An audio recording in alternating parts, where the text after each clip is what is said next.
नमस्कार दोस्तों, 1899 सीरीज के 5वें पार्ट में आपका स्वागत है। अगर इसके पहले के पार्ट आपने नहीं देखे हैं तो उनका लिंक मैंने डिस्क्रिप्शन बॉक्स और कमेंट बॉक्स में डाल दिया है। अब पिछले 4 एपिसोडों में ये दिखाया गया है कि कुछ माइग्रेंट्स यूरोप से न्यूयॉर्क नई जिंदगी की शुरुआत करने के लिए जा रहे थे। तभी रास्ते में उन्हें 4 महीने से गायब हुआ प्रोमेथियस जहाज मिलता है। जब वो वहाँ चेक करने जाते हैं तो एक लड़का वहाँ मिलता है और एक अजनबी उनके जहाज पे चढ़ जाता है। उसके बाद वो अजनबी उस प्रोमेथियस जहाज को गायब कर लेता है। लोग कैप्टन से बगावत कर देते हैं और उसी बगावत में वो उस छोटे से लड़के को समंदर में फेंक के मार देते हैं। लेकिन अचानक से वो लड़का कब्र से होता हुआ बाहर आ जाता है और इसी मिस्टीरियस एंडिंग के साथ चौथा एपिसोड खत्म हुआ था। इस एपिसोड के शुरुआत में मोहरा फ्रैंकलिन अपने आप को एक अजीब सी जगह पे पाती है और जहाँ से वो एक हॉस्पिटल में पहुंच जाती है जहाँ पे मोहरा के पिताजी भी थे। अचानक उसे कुछ लोग पकड़ के ले जाने लगते हैं। तभी मोहरा की नींद खुलती है और वापस से वो प्रेजेंट टाइम में आ जाती है। यहाँ मोहरा उस लड़के को ढूंढती है लेकिन वो लड़का नहीं दिखता तो उसे बताया जाता है कि उस लड़के को वापस से उसी कबर्ड में बंद कर दिया गया है। इस पे मोहरा उस बच्चे को छुड़ाना चाहती है तो कैप्टन उससे कहता है कि जो उस रेलिंग से नीचे गिर जाता है वो कभी जिंदा वापस नहीं लौटता और ये बच्चा अचानक से वापस आया है, इसे अंदर ही बंद रहने दो। और वो उससे पूछता है कि तुम्हारा नाम प्रोमेथियस के पैसेंजर लिस्ट में कैसे आया। इधर फ्रांस अपने लोगों से कह रहा होता है कि जब तक इंजन रूम पे हमारा कब्जा है वो लोग हमारा कुछ नहीं बिगाड़ सकते। तो लोग उससे पूछते हैं कि हम धरती से कितनी दूर हैं। तो वो बताता है शायद 3 या 4 दिन में हम वहाँ पहुंच जाएंगे। तो लोग उससे कहते हैं कि हमें डर है कि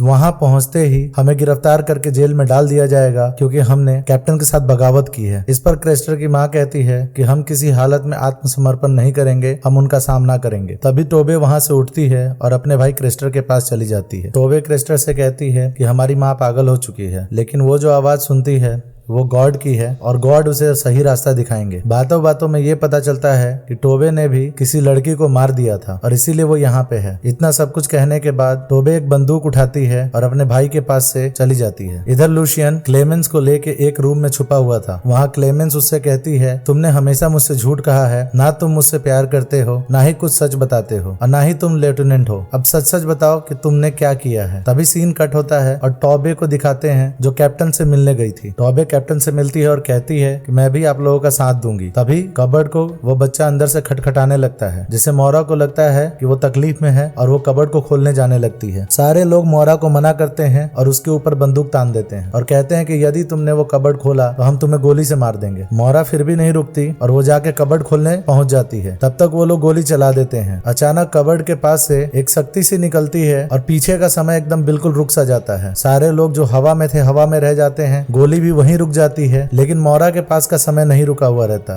तो वो कबर्ड खोल देती है और वो बच्चा बाहर आ जाता है। मोहरा ये सब देख के हैरान हो जाती है और उस लड़के से पूछती है कि तुमने ये सब कैसे किया। वो लड़का कुछ नहीं कहता, मोहरा का हाथ पकड़ता है और उसे यहाँ से ले जाता है और उन दोनों के जाते ही यहाँ का समय बिल्कुल सही हो जाता है। अब वहाँ न मोहरा थे और न ही वो बच्चा था। लोग हैरान हो जाते हैं कि यहाँ हुआ क्या। तभी जहाज का सायरन बजने लगता है। तब कैप्टन अपने लोगों से कहता है कि हमारे पास सिर्फ 2 दिन का कोयला बचा हुआ है और वे लोग कोयला बहुत तेजी से जला रहे हैं और अगर कोयला जल्दी खत्म हो गया तो हम लोग समंदर में ही फंस जाएंगे और हमें पूछने वाला कोई नहीं होगा। तभी अचानक टिक टिक की आवाज आने लगती है और कुछ लोग उस टिक टिक आवाज का पीछा करते हुए कहीं जाने लगते हैं और ये आवाज करने वाला कोई और नहीं डैनियल होता है जो अपने डिवाइस की मदद से ये आवाज करवा रहा था और वो ऐसा क्यों कर रहा है ये अभी तक मिस्ट्री है। इस आवाज के पीछे लिंगी की माँ, युंगजे, क्रेस्टर और बाकी लोग ऐसे चले जाते हैं जैसे वो उस आवाज के वश में हो। इंजन रूम के वर्कर भी उस आवाज का पीछा करते हुए डेक पे आने लगते हैं। अब डेक पे बहुत सारे लोग जमा हो जाते हैं। सबसे पहले